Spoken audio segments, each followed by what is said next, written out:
There's been a lot of talk in the rumor mill, Adrian Broner versus Pacquiao. What do you think about that matchup, and how do you see that fight going? Listen, I always thought Adrian Broner was a very talented fighter.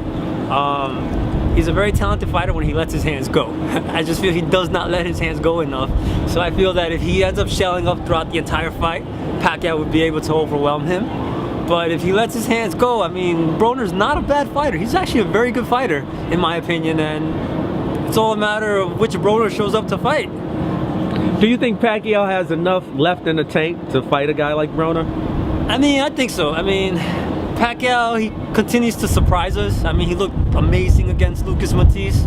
I think Pacquiao still might have like a fight or two in him.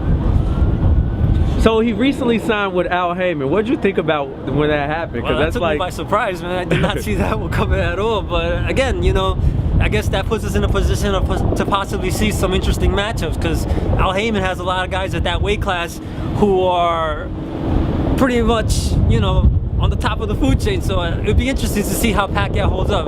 Unfortunately, Pacquiao's a little bit out of his prime, but it'd be interesting to see how it matches up. Now, a lot of people say, you know, a focused Broner, or if Broner shows up, he's a great fighter. But say like the last 5 fights, you could say he hasn't been quote unquote showing up. Could it be that this is just Adrian Broner and he is showing up and that's the level he's at? Well, I would hope not. I mean, like I said, I feel like Broner is a great fighter when he does show up. Maybe fighting a guy like Pacquiao with a name like that, he will motivate him to actually come in and, you know, fight. But who really knows? Well, you fight as well. How motivated do you get based off your opponent? Does your motivation really change, or is a fight just a fight? Well, I think in the amateurs it's a little different, because you're not always sure who you're getting matched up with until the day of.